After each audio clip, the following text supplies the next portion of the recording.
إن الحمد لله نحمده ونستعينه ونستغفره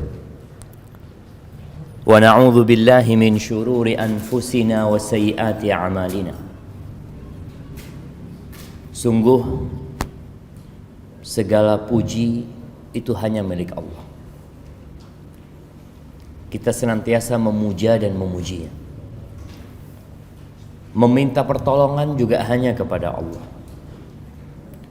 Memohon ampun atas dosa-dosa, kesalahan-kesalahan yang hampir tidak pernah berhenti kita lakukan.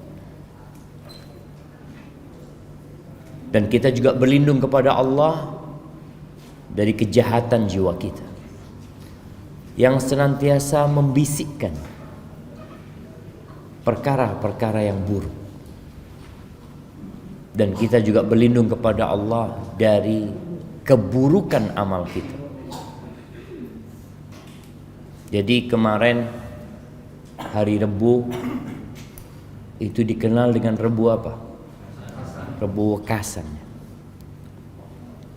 Diyakini bahwa Rebu itu tempat turunnya bala. Sebenarnya yang menyebabkan bala turun itu adalah dosa. Jadi kita berlindung kepada Allah dari kejahatan jiwa kita dan keburukan amal kita. Berkaitan dengan Rebu Wekasan, Rasulullah SAW mengatakan la safar. Enggak ada keyakinan sial dengan bulan Safar itu enggak benar. Semua bulan adalah bulan kebaikan. Hanya saja sebagian bulan itu lebih baik dari bulan yang lainnya. Man yahdillah fala mudhillalah. Barang siapa yang diberi petunjuk oleh Allah, maka tiada satupun yang dapat menyesatkan. Kita ini perlu bersyukur sama Allah bisa hadir di masjid ini. Berapa banyak saudara-saudara kita yang sudah kita ajak, yang sudah kita seru, kita dakwain, kita doakan, tapi sampai hari ini dia belum dapat melangkahkan kakinya ke rumah Allah Azza wa Jalla. Semoga Allah memberikan hidayah kepada mereka. Wa may yudlil fala hadiyalah, dan sebaliknya siapa yang disesatkan maka tiada satupun yang dapat berbagi petunjuk dengan dia. Asyhadu an la ilaha illallah wa asyhadu anna Muhammadan abduhu wa rasuluh sallallahu alaihi wa ala alihi wa ashabi ajma'in, amma ba'd. Ahibati fillah, kita mau bicara tentang rezeki yang menjadi, kalau minum pakai tangan yang bagus. Nah, rezeki ini menjadi kegalauan buat banyak manusia. Ya, kita semua bekerja dalam rangka mencukupi biaya hidup. Ahibati fillah, bicara rezeki, dulu ada istilah, yang istilah ini istilah yang sangat buruk sekali, dan sepertinya salah satu hasil pemikiran iblis yang mengatakan cari yang haram aja susah, nyari haram susah aja mah. Yang haram susah, apalagi yang halal. Na'udzubillah min dzalik. Ini satu ungkapan yang menunjukkan keputusasaan dia dan buruk sangkanya dia sama Allah Azza wa Jalla. Maka sebagian orang itu berpikir, kalau saya Islamnya Islam beneran, repot nyari rezeki, Ustaz. Ini tak oleh, itu tak oleh. Tapi kalau kita ya menutup mata satu, insya Allah banyak rezeki. Nah, ini juga pandangan yang keliru. Rasulullah sallallahu alaihi wasallam mengatakan, "Inna ruhal qudus nafatha fi ru'i." Sesungguhnya Ruhul Qudus, yakni Jibril alaihissalam, itu menghembuskan di hatiku, di jiwaku, Apa katanya? Lan tamuta nafsun. Nggak akan mati. Kita nggak bakalan mati. Siapapun tidak akan mati hatta tastakmila rizqaha, sampai rizkinya itu sempurna. Jadi nggak ada ceritanya orang mati ternyata dia masih punya rizki di dunia, nggak ada. Orang semua yang mati rizkinya sudah habis. Makanya subhanallah, kadang-kala kita melihat ada orang yang sakit parah jemaah, opnam, nggak sadar, tahu-tahu sadar, sehat, keluarganya bahagia sekali karena aban sehat. Kayaknya kata dokter insya Allah bisa pulang besok udah, kata dia. Itu anaknya datang semua ke rumah sakit, tanya abah kepingin apa abah? Bu abah jitron ya, KS teh. Iya dah, bismillah, beri aki, minum es teh mate. Ada rizki yang belum dia minum, ada rizki yang belum masuk ke perut dia, yang mau tidak mau dia harus bangun dulu dari sakitnya untuk menyelesaikan rizkinya. Subhanallah. Karena Allah berjanji nggak akan orang itu mati kecuali rizkinya udah selesai. Wa ajmilu fit talab, kata Nabi SAW, fattaqullaha wa ajmilu fit talab. Bertakwalah kepada Allah dalam mencari rizki, dan carilah rizki dengan cara yang baik.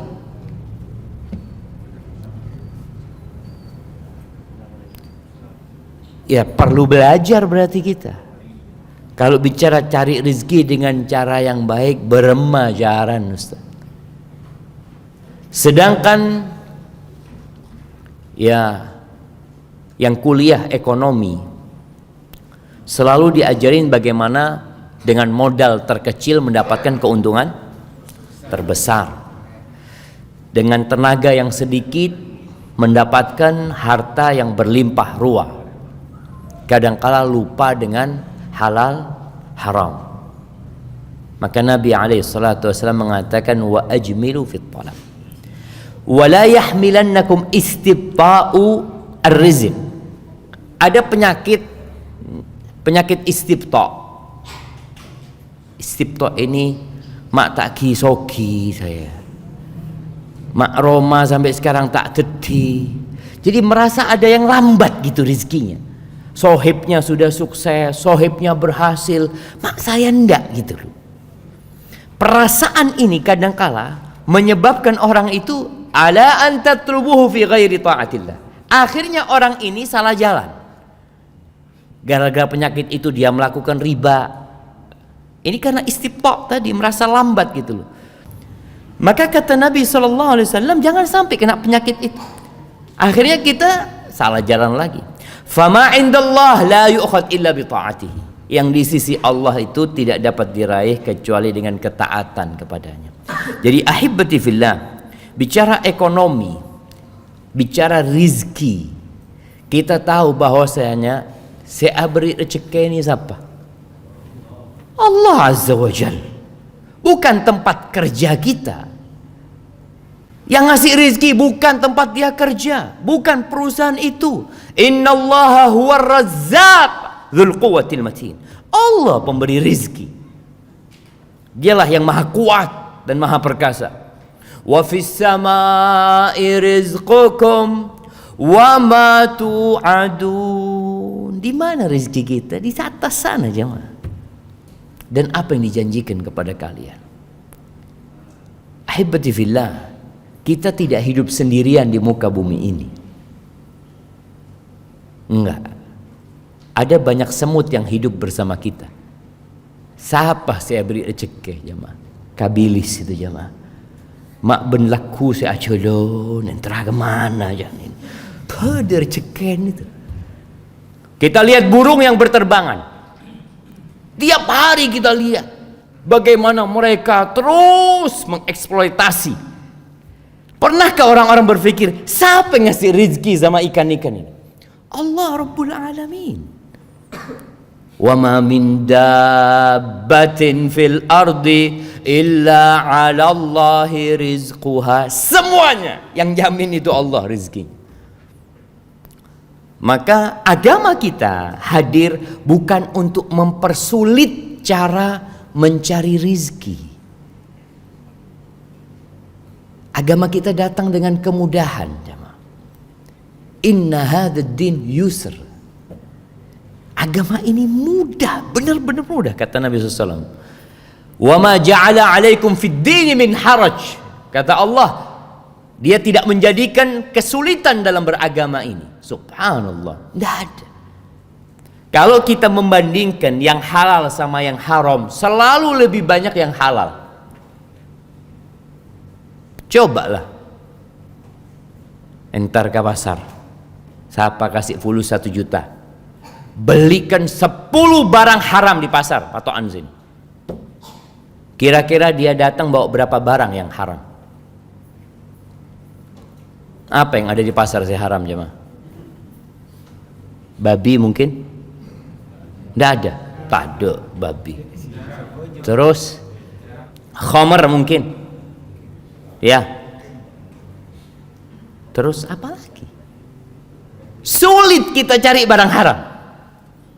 Sulit. Coba. Tapi saya haram ini banyak pesen, Ustaz. Ingat sabu-sabu. Sabu-sabu ini 1 gram berapa? Lebih larang dari emas, kan, jemaah? Nah, disinilah godaannya manusia. Pada hakikatnya yang halal itu banyak, yang haram itu sedikit. Karena hukum asalnya segala sesuatu itu halal, kecuali yang ada dalil yang mengharamkan. Dan kita tahu doa yang sering dibaca Nabi SAW. Apa doanya, jemaah? Yang sering dibaca Nabi SAW. Rabbana atina fid dunya hasanah. Islam ini bukan hanya berbicara kebahagiaan di akhirat, berbicara surga nanti, bicara kebahagiaan di dunia juga. Bahkan doanya beliau sebelum minta surga, sebelum minta diselamatkan dari api neraka, Rabbana atina fid dunya hasanah wa fil akhirati hasanah wa qina adzabannar. Kalau kita lihat doa ini mengandung 3 unsur. 2/3 akhirat, 1/3 dunia. Tapi secara realita, apakah 2/3 waktu kita buat akhirat kita, yang 1/3 buat dunia, atau semuanya buat dunia, mun bede bekto, baru urusan akhirat? Kayak kajian, insya Allah kalau ada waktu saya mau datang kajian. Bos itu tandi bekto, boh fulus Ustaz, nyari fulus. Iya, hibati fillah. Dan bicara rizki pula sebelum kita lahir. Sebelum kita lahir sudah ditentukan sama Allah. Maka bagaimana kita bingung, jemaah? Tatkala rizkinya sudah ditentukan. Ketika umur kita 120 hari. Iya, 4 bulan. Allah kirim malaikat untuk menulis. Apa yang ditulis? Rizkinya, ajalnya. Yang ketiga, syaqiyun aw sa'id. Dia termasuk orang yang berbahagia atau orang yang menderita dan sengsara hidupnya. Dulu orang jahiliyah itu kadangkala membunuh anaknya. Karena apa? Karena takut anaknya makan sama orang tuanya. Orang tua kadang-kala mikir, ana Ustaz, ana ini dimakan sendiri aja nggak cukup, Ustaz. Berema mun endi anak. Kan orang berpikir, berema saya ini nggak akan sipi tak cukup, Ustaz. Makanya orang-orang jahiliyah dulu membunuh anaknya. Allah mengatakan, wala taqtulu auladakum min imlaq. Au khasyata imlaq dalam ayat lainnya. Jangan kalian bunuh anak kalian karena kelaparan. Jangan pula karena khawatir kelaparan. Allah mengatakan nahnu narzuquhum wa iyyakum. Ketika bicara khawatir kelaparan, Allah katakan kami kasih rezeki sama anak-anak kalian. Bukan kalian yang kasih rizki sama anak-anak kalian. Kami, kata Allah Azza wa Jalla. Dan kalian pun makan rizki dari Allah Azza wa Jalla. Maka subhanallah, bicara rizki ini, di dalam hadis Nabi SAW mengatakan, lau anna ibna Adam haraba min rizki kama yahrubu minal maut la adrakahu rizkuhu kama yudrikuhul maut. Andai kata manusia ini lari dari rizkinya seperti larinya dia dari kematian, kita akan takut bi mati.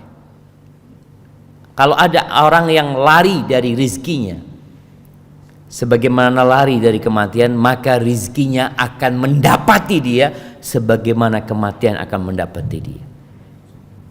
Subhanallah, orang Islam itu seharusnya hidupnya tenang.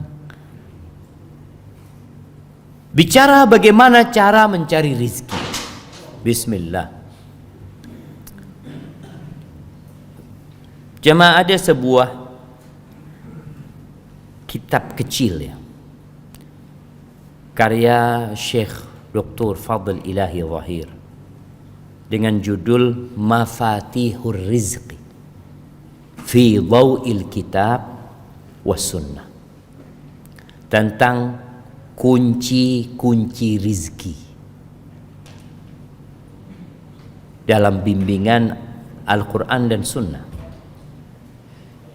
Kebanyakan kita berpikiran rizki itu karena kita bekerja. Mon ta'alako ta'oleh. Rizki itu ada dua. Rizki yang mencari kita dan rizki yang kita cari. Rizki yang mencari kita contohnya apa? Beda saya telepon.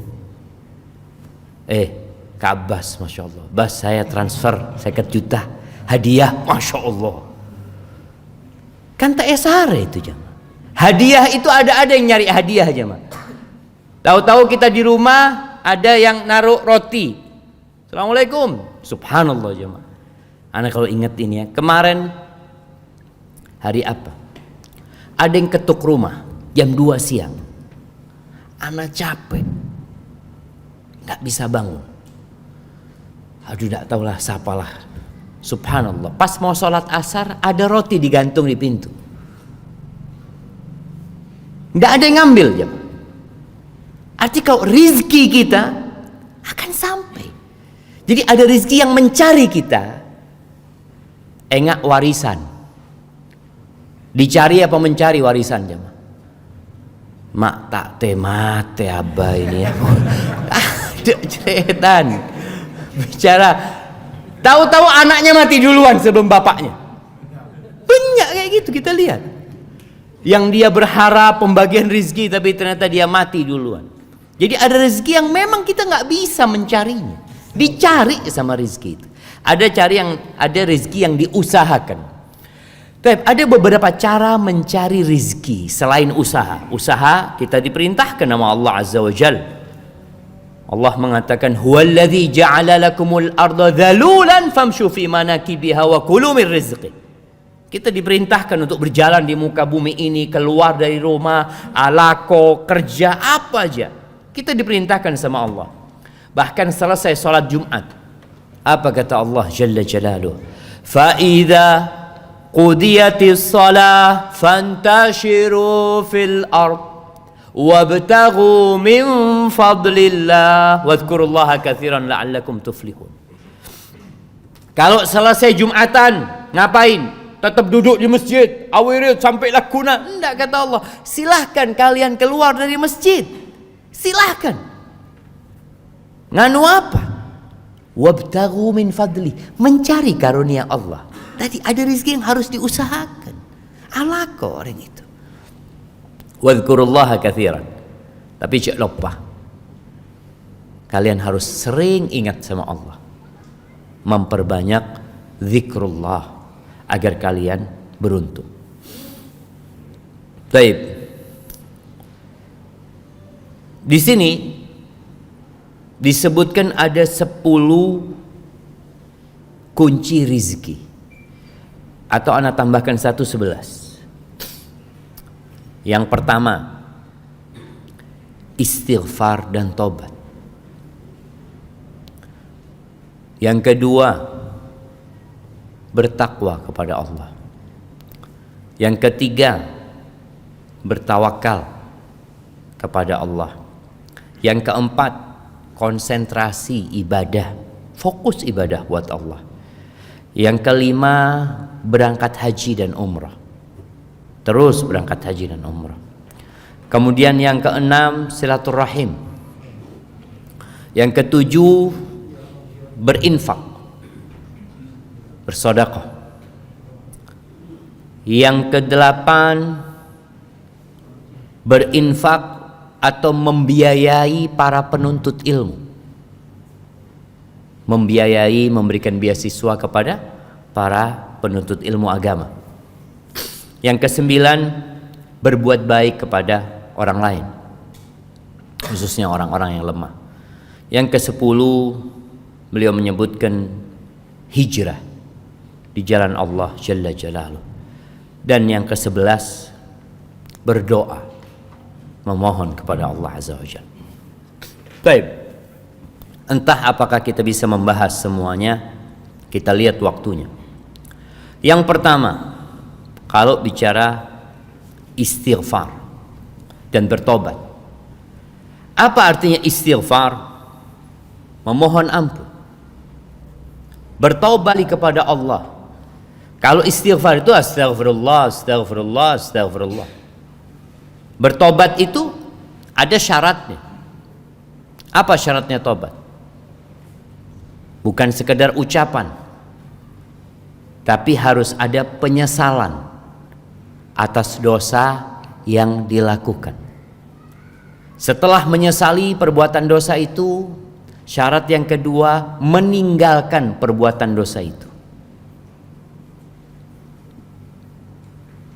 Karena ada orang meninggalkan perbuatan dosa bukan karena menyesal, tapi karena pandemi, karena takut bi corona.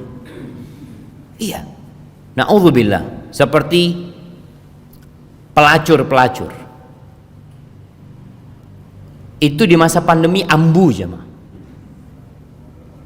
Apakah karena bertobat? Bukan, karena takut bi corona. Iya, sebagian orang seperti itu. Maka kita perlu fahami, orang yang meninggalkan dosa belum tentu bertobat, belum tentu. Boleh jadi dia meninggalkan dosa itu ya karena ada sebab lainnya. Kalau bicara tobat, dia menyesali, kemudian meninggalkan perbuatan itu. Yang ketiga, bertekad untuk tidak mengulangi. Bertekad untuk tidak mengulangi, bukan tidak mengulangi.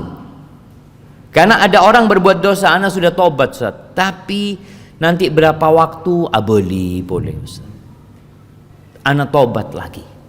Kalau tobat yang pertama benar, syarat dan ketentuannya terpenuhi, insya Allah diterima tobatnya sama Allah Azza wa Jalla, walaupun dia nanti ngulangin lagi. Ada satu syarat tambahan. Kalau yang kita lakukan adalah sebuah kezaliman, dosanya itu kezaliman kepada orang lain, maka kita perlu minta maaf sama orang itu, minta dihalalkan. Lambuk saya akan kuringan tak majer pas SMA, kan beda nak kanak, karena merasa undak dua lambuk Ustaz, itu jahiliyah Ustaz. Bah iya, bertobat itu harus. Kalau kita mengambil hak orang lain, maka kita perlu kembalikan hak orang lain itu.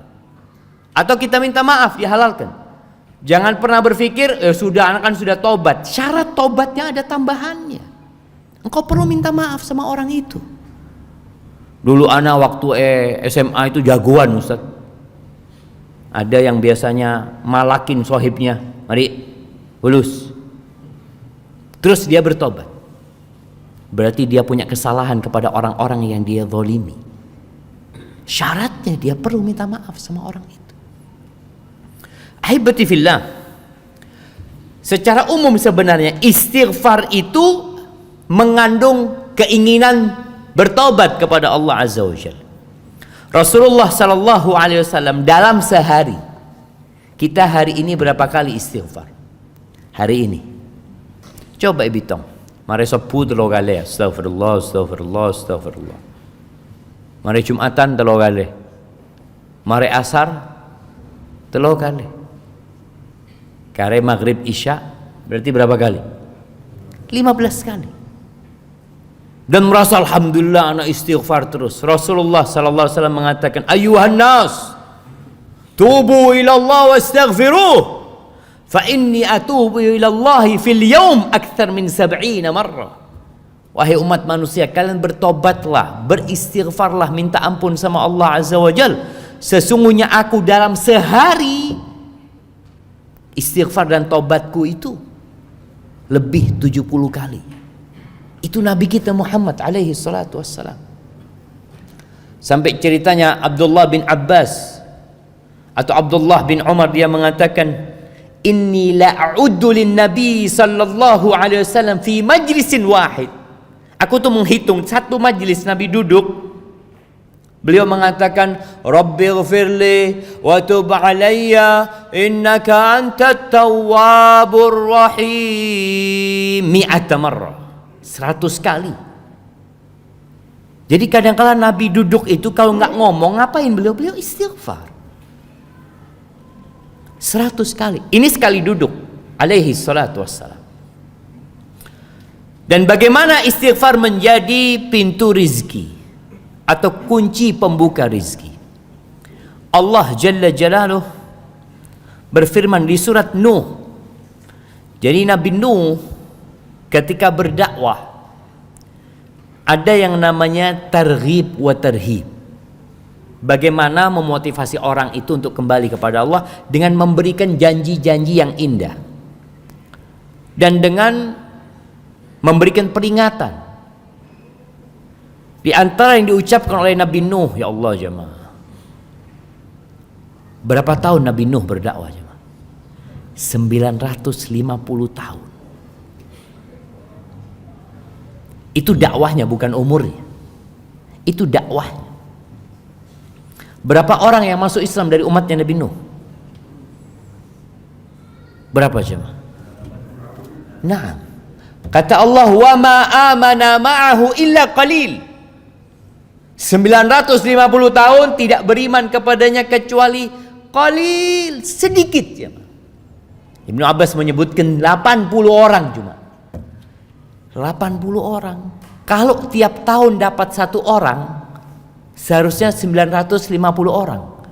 Ini 950 tahun dapatnya 80 orang. Tiap berapa tahun nambah satu orang saja? 15 tahun kira-kira. Allahu Akbar. Di antara yang Nabi Nuh katakan kepada mereka di surat Nuh ayat 10 sampai 12, faqultu astaghfiru rabbakum innahu kana ghaffara. Aku katakan kepada mereka, wahai Rabbku, minta ampunlah kalian kepada Rabb kalian. Allah itu Maha Pengampun. Allahu Akbar. Iya, di antara nama Allah itu Ghaffar, Ghafur, Ghafiridz dzamb wa Qabilit taub. Wallahi kalau kita datang menjumpai Allah dengan sepenuh bumi ini dosa, lalu kita minta ampun, diampuni enggak sama Allah Azza wa Jalla? Diampuni. Maka Nabi Nuh berusaha untuk menyentuh hati orang-orang yang sudah ratusan tahun menolak dakwahnya. Kalian minta ampun, Allah ampuni dosa kalian. Bagaimana Amr bin As ketika dia masuk Islam? Amr bin As ini termasuk tokoh yang menghambat jalannya dakwah sebelum dia masuk Islam.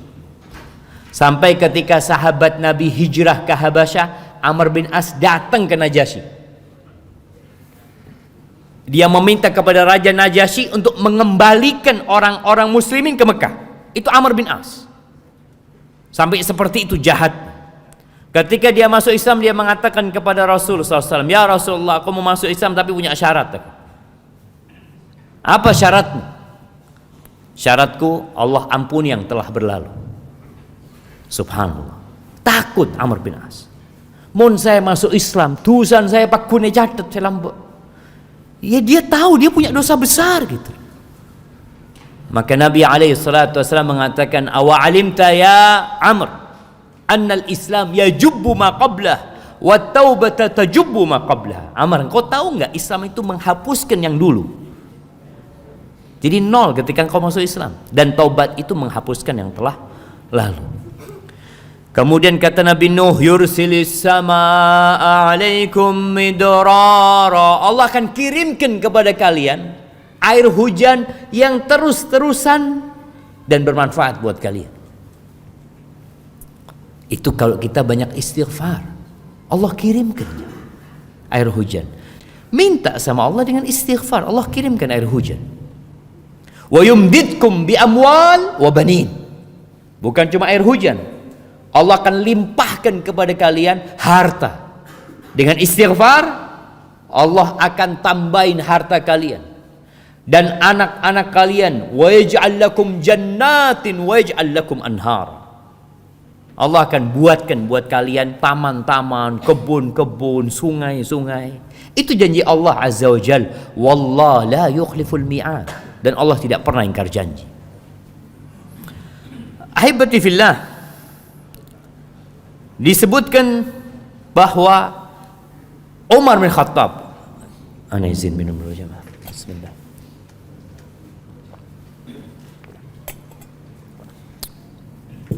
Alhamdulillah. Umar bin Khattab radhiyallahu taala anhu, sebagaimana diriwayatkan oleh Asy-Sya'bi, Umar ini minta hujan. Falam yazid 'alal istighfar hatta raja. Apa yang dilakukan Umar? Dari mulai keluar rumahnya sampai dia ke tempat sholat istisqa, yang dilakukan Umar cuma istighfar. Astaghfirullah, astaghfirullah, astaghfirullah, terus. Faqila lahu ma sami'nak istaqait. Kok kami tidak mendengar engkau minta hujan? Kami enggak mendengar engkau minta hujan. Minta apa Umar? Minta ampun, bukan minta hujan. Faqala talabtul ghaith bimajadihi sama allati yustanzal bihi al-qatar. Aku meminta hujan dengan bintang-bintang langit atau pembuka-pembuka pintu langit yang dengannya diturunkan hujan. Lalu Umar membaca firman Allah, istaghfiru rabbakum innahu kana ghaffara yursilis sama alaikum midrara. Allah akan kirimkan hujan yang berlimpah buat kalian. Naam, itu Umar bin Khattab. Bagaimana dia beristighfar ketika dia minta hujan. Al-Imam Al-Qurtubi menyebutkan cerita dari Ibn Sabih bahwa ada seorang yang mengeluh kepada Hasan Al-Basri, seorang tabi'in. Dia mengeluh kemarau panjang. Faqala lahu istaghfirillah. Kau minta ampun sama Allah. Mengeluh kenapa? Kemarau, disuruh minta ampun. Wa syaka akhar ilaihil faqr. Satu lagi ngomong, aku nih miskin, sulit hidupku, ekonominya benar-benar berat. Apa kata Hasan Basri? Istaghfirillah. Datang lagi satu orang mengatakan kepada Hasan Basri, ud'ullah ayyarzuqani waladan. Doakan, mohonkan sama Allah agar Allah memberikan anak kepada aku. Faqala lahu istaghfirillah. Kata Hasan Basri, istaghfirillah, mohon ampun sama Allah. Yang terakhir datang mengatakan, kebunku ini kekurangan air, jadi pohon-pohon udah mulai mati, layu. Istaghfirillah, engkau minta ampun sama Allah. Akhirnya orang-orang mengatakan, gimana engkau? Orang-orang mengeluh dengan problematika yang beragam, jawabanmu cuma satu, istaghfirillah. Maka pizro istighfar. Faqala ma qultu min indi syai'an. Aku menyampaikan itu bukan karena pendapatku. Innallaha ta'ala yaqul fi surati Nuh. Kata Hasan Basri, Allah berfirman di surat Nuh, ayat yang tadi kita baca. Faqultu astaghfiru rabbakum innahu kana ghaffar. Jadi ahibati fillah, buat teman-teman nih, buat kawan-kawan yang di PHK, yang kesulitan cari pekerjaan, kita tuh mindsetnya ingin kerja sama orang. Makanya kenapa pendaftaran pegawai negeri itu ramai. Apakah sampai hari ini dibuka pendaftaran jadi pengusaha? Ada pendaftaran jadi pengusaha? Nggak ada. Karena pintu untuk jadi pengusaha nggak pernah ditutup. Tapi orang pakun terus jadi pegawai. Kalau antum mengeluhkan nggak diterima kerja, lamaran ditolak, banyak-banyak istighfar. Mohon ampun kepada Allah Azza wa Jalla. Boleh jadi rizki antum bukan jadi pegawai, jadi pengusaha. Maka perbanyak istighfar. Ya Ustaz, munta'ala kau beremak, istighfar sudah. Jangan disalahkan istighfarnya. Kita bicara ini salah satu kunci rizki. Dalam sebuah hadis yang diriwayatkan Ibnu Abbas, hadis ini sanadnya diperselisihkan oleh para ulama kesahihannya, tapi maknanya sahih. Sebagian mensahihkan hadis ini. Man aktsaral istighfar, barang siapa yang memperbanyak istighfar, ja'alallahu lahu min kulli hammin faraja. Allah akan jadikan buat dia solusi untuk semua perasaan gundah, akan hilang semua kegundahan dan kegalauan dari hatinya. Wa min kulli dhiqin makhraja, dan dari semua kesulitan akan Allah berikan jalan keluar buat dia. Wa razaqahu min haitsu la yahtasib, dan Allah akan kasih rezeki dari arah yang tidak disangka-sangka. Baik, itu yang pertama. Yang kedua, bertakwa kepada Allah Azza wa Jalla. Wasiat takwa ini insyaallah kita sering mendengarkan. Hampir setiap khatib Jumat itu mewasiatkan untuk bertakwa kepada Allah Azza wa Jalla. Membacakan firman Allah, ya ayyuhalladzina amanu taqullaha haqqa tuqatih, ya ayyuhan nasu taqu rabbakumul ladzi khalaqakum min nafsin wahidah, ya ayyuhalladzina amanu taqullaha wa qulu qawlan sadida. Wasiat untuk bertakwa kepada Allah Azza wa Jalla. Dan takwa ini mungkin yang paling ringan definisinya apa? Melaksanakan perintah Allah, menjauhi larangannya. Bagaimana kita akan dapat melaksanakan perintah Allah dan menjauhi larangannya kalau kita nggak pernah belajar? Kebanyakan kita ini Islamnya keturunan. Paan Islam, anan Islam, alhamdulillah. Orang kadangkala kalau bekerja dia, yang penting anak tidak makan hak orang lain. Wah, dentek ada. Ada banyak perintah-perintah Allah yang berkaitan dengan masalah ekonomi. Ada. Sebagian orang ketika dia utang riba, Ustaz, saya dosa itu kan yang ngeribakan itu Ustaz. Saya ini susah Ustaz. Pinjam fulus 1 juta, majer 1.100.000. Yang dizolimi siapa? Kan saya zolimi Ustaz. Saya zolimi. Ini orang yang pacet naudzubillah lintah darat ini Ustaz. Yang dilaknat itu bukan cuma dia, engkau pun dilaknat gitu. Orang kalau belajar akan tahu. Bagaimana kata Nabi SAW, la'anallahu akila riba wa mukilahu wa katibahu wa syahidai. Allah melaknat orang yang makan riba dan yang memberi makan riba. Saya beri 100.000 itu siapa? Yang dari 1 juta tadi ngasih 1.100.000, yang ngasih 100.000 siapa? Antum kan? Ya terpaksa gitu orang Ustaz. Maka tadi bicara takwa, kita perlu belajar. Karena orang-orang musyrikin ketika Allah mengharamkan riba, apa kata orang-orang musyrikin? Innamal bai'u mithlur riba. Kenapa mata oleh? Riba ini, riba itu sama dengan jual beli. Sama.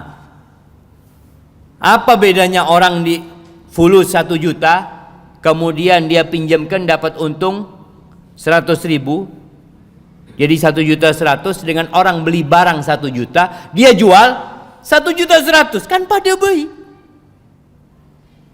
Pada apa enggak jemaah? Pada oleh untung 100. Iya. Tapi kata Allah, wa ahallallahu al-bai'a wa harrama riba. Allah menghalalkan yang namanya jual beli, mengharamkan riba. Karena asasnya jual beli itu nyari keuntungan. Asasnya pinjam meminjam itu membantu, menolong orang lain. Beda tujuannya. Sebagian orang yang kerja di pemerintahan, yang biasa dapat suap, mun beda orang yang abri PC, dia tanya, ikhlas antum? Ikhlas? Oh, kan ikhlas dia Ustaz. Subhanallah. Bener jamaah. Ada itu pernah, astagfirullah, ngurusin KTP. Terus orang itu ngomong, sudah, tidak perlu ngasih duit. Oh, nggak perlu, tapi kalau mau ngasih seikhlasnya nggak apa-apa. Mak beda cara seperti ini. Orang beranggapan halal. Kata Nabi SAW, ar-rashi wal murtashi finnar. Orang yang menyuap dan disuap di neraka tempat. Nah, kalau bicara takwa ini, kita perlu belajar lagi. Maka Umar bin Khattab radhiyallahu anhu itu sering ke pasar, ngasih nasihat orang-orang yang di pasar. Tafaqahu, kalian ini para pedagang, tolong belajar fikih muamalat. Belajar bagaimana jual beli, supaya tidak terjebak dalam dosa. Makanya ada orang yang rizkinya nggak berkah, dia tanya, kenapa Pak Ustadz ya? Saya oleh PC banyak, cuma yang anak sakit, yang urusan ini, itu habis uang itu. Bertakwa kepada Allah Azza wa Jalla dengan menjalankan perintahnya dan menjauhi larangannya. Allah berfirman di surat At-Talaq. Nih surat At-Talaq ini surat perceraian ya. Biasanya kalau orang bercerai itu bingung, apalagi seorang istri. Seorang istri yang selama ini sebagai ibu rumah tangga. Kalau diceraikan, dia itu kan beremah saya nggak kerja Pak Ustaz. Allah berfirman, "Waman yattaqillah yaj'al lahu makhrajan wa yarzuqhu min haitsu la yahtasib." Barang siapa yang bertakwa kepada Allah, Allah akan kasih solusi. Dan Allah akan berikan rizki dari arah yang tidak disangka-sangka.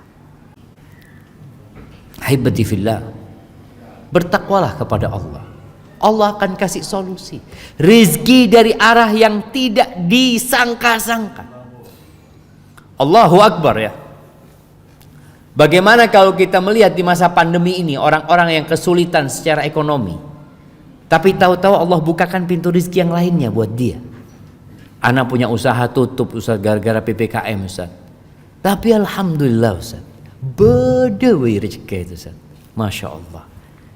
Hadal yakin bahwasanya yang memberikan rizki adalah Allah Jalla Jalaluh.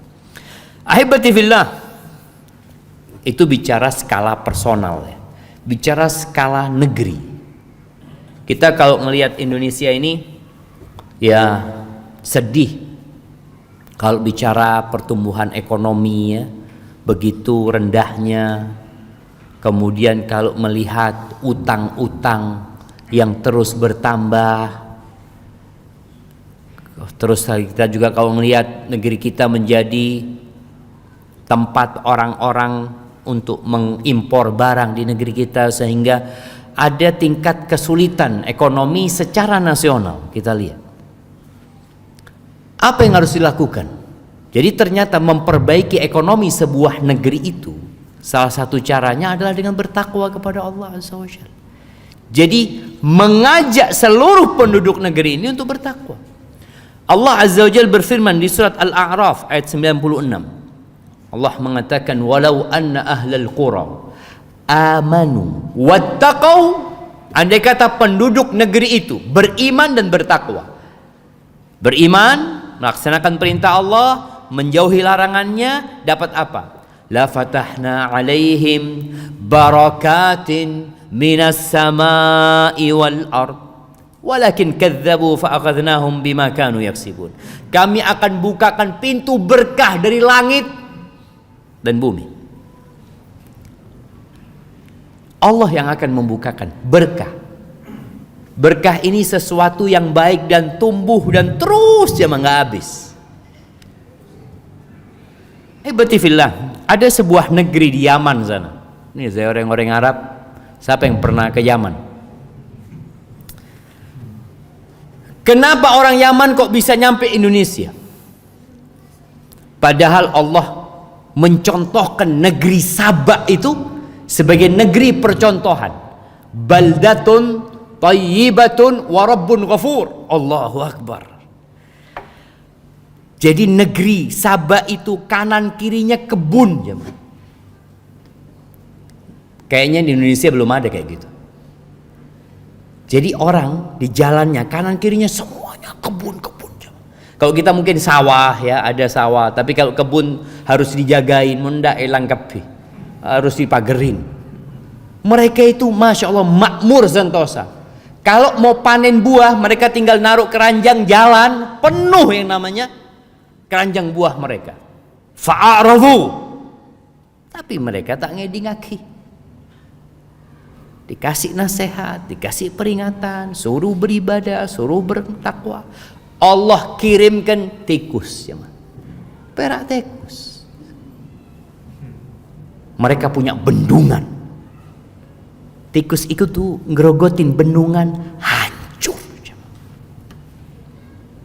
Gara-gara apa? Tidak bertakwa kepada Allah Azza wa Jalla. Maka agar negeri yang indah ini jadi berkah, kita perlu bertakwa kepada Allah Azza wa Jalla. Jadi jangan berpikir yang penting anak sendiri bertakwa lah. Kita harus mengajak orang lain juga bertakwa. Orang beriman itu ya kalau bisa jadi virus kebaikan. Di mana dia berada, dia mempengaruhi yang di sekitarnya. Karena jangan mengatakan terserah Ustaz kan nafsi-nafsi Ustaz. Tuh. Kalau bicara nafsi-nafsi, istrinya Nabi pernah bertanya kepada Nabi SAW, anahliku wa fina salihun, apakah kita akan binasa, akan turun azab yang menghancurkan, padahal di tengah-tengah kita banyak orang soleh? Qala na'am, iya.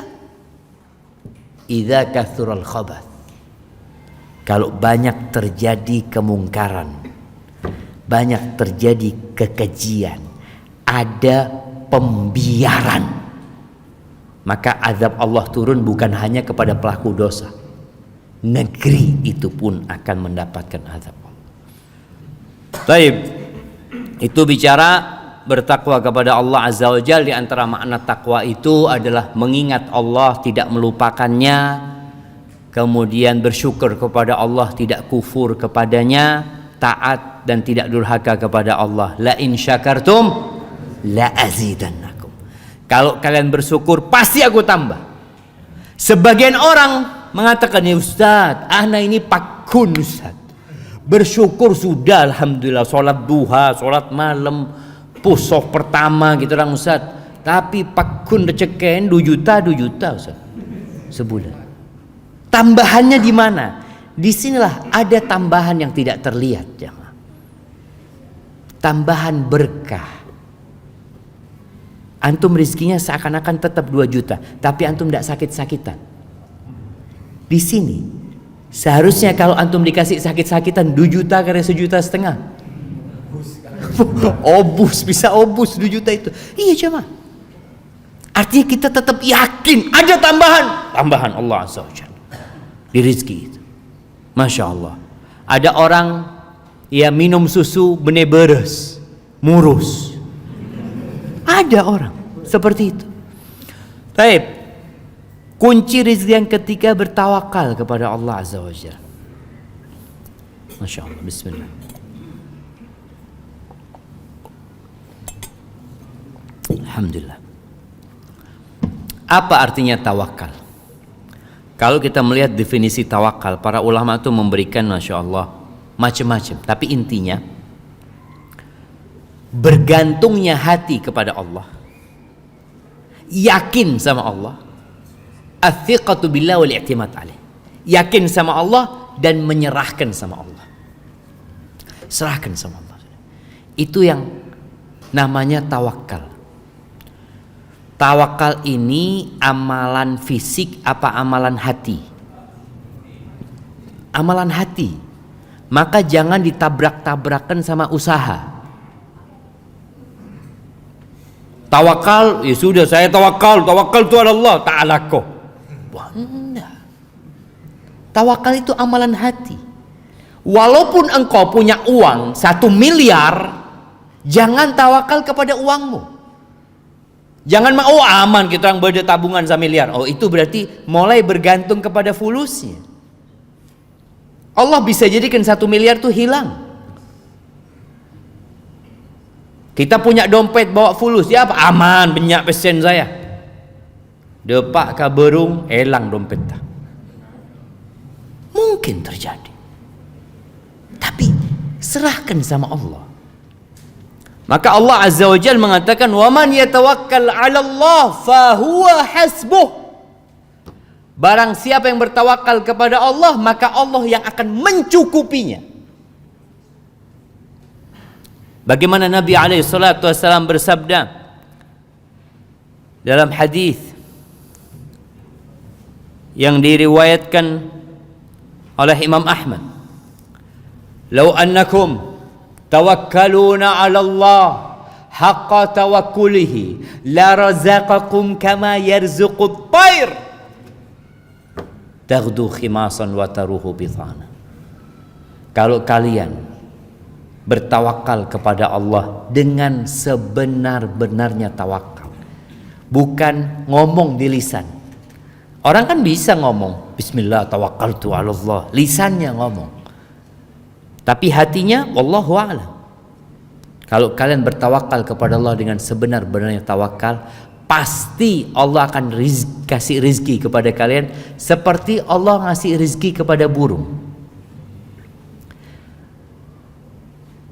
Bukan burung yang dipelihara jemaah. Burung Singapura itu. Taghdu, pagi keluar lapar burung itu jemaah. Sore kenyang. Pernah nengku manuk ketik di kulkas, di kulkas, di gudang beres tak ada, tidak ada. Burung itu kulkas nggak punya, tabungan nggak punya. Aduh, mau tabungan Ustaz, jangan manuk kita ini wallahu a'lam lakun apa katanya besok. Tapi dia usaha, pagi keluar. Apa ditanya burung itu, kerjanya apa burung ini? Ngelamar kerja di mana? Ya enggak, pokoknya dia keluar nyari lako. Dan ternyata Allah kasih rizki. Apakah kita sudah tawakal seperti itu? Bukan berarti kita nggak boleh menabung, boleh menabung.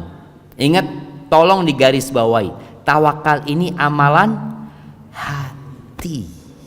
Usaha menabung ya. Kemudian kita mungkin punya celengan masa depan, nggak ada masalah, fadl. Rasulullah Sallallahu Alaihi Wasallam itu ketika perang Uhud, beliau pakai baju besi 2. Ini ana contohkan kepada teman-teman yang bicara vaksin. Sebagian nggak mau vaksin, tidak apa-apa, tidak mau vaksin. Tapi vaksin ini seperti baju besi. Nabi SAW pakai baju besi.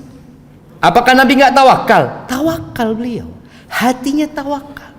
Apakah kalau pakai baju besi nggak terluka? Nabi terluka sallallahu alaihi wasallam. Perang Uhud itu sampai patah gigi Nabi SAW, sampai berdarah. Gelang-gelang baju besi itu masuk ke pipi Nabi alaihi salatu wassalam. Tapi itu sebagai bentuk perlindungan kita. Sisanya serahkan sama Allah azza wa jalla. Ketika Nabi hijrah, kenapa Nabi tidak hijrah langsung keluar dari Mekah di siang hari? Nabi sembunyi di Gua Thur 3 hari 3 malam. Apakah beliau nggak tawakal? Beliau tawakal, tapi itu salah satu bentuk usaha.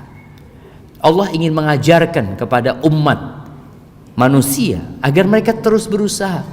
Allah boleh dan bisa memindah Nabi alaihi salatu wasallam dari Mekah ke Madinah naik buraq.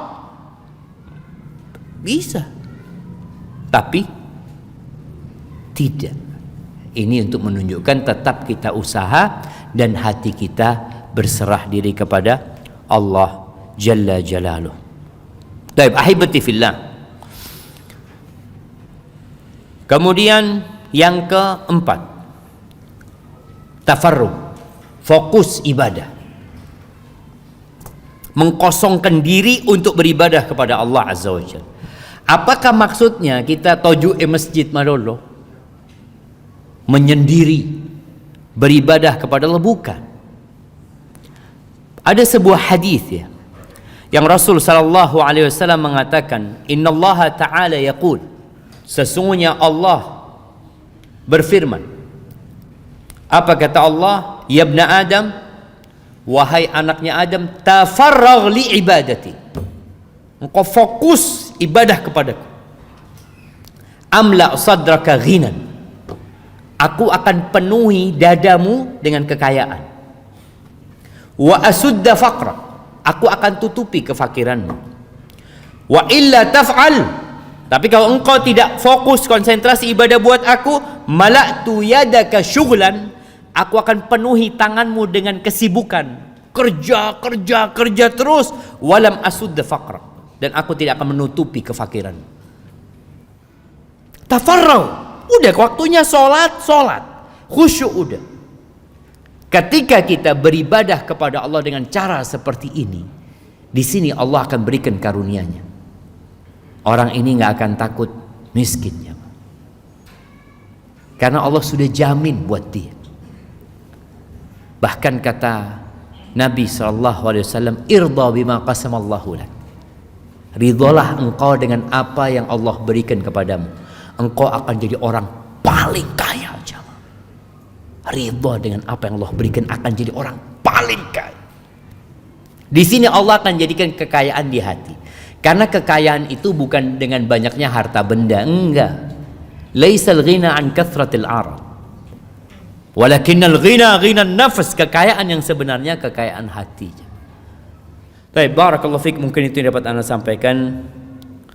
Allahumma qsim lana min khasyatika ما تحول به بيننا وبين معاصيك، ومن طاعتك ما تبلغنا به جنتك، ومن اليقين ما تهون به علينا مصائب الدنيا، ومتعنا بأسماعنا وأبصارنا وقواتنا ما أحييتنا، واجعله الوارث منا، واجعل ثأرنا على من ظلمنا، وانصرنا على من عادانا، ولا تجعل مصيبتنا في ديننا، ولا تجعل الدنيا أكبر همنا، ولا مبلغ علمنا، ولا تسلط علينا من لا يرحمنا. وسبحان ربك رب العزة عما يصفون، وسلام على المرسلين، والحمد لله رب العالمين.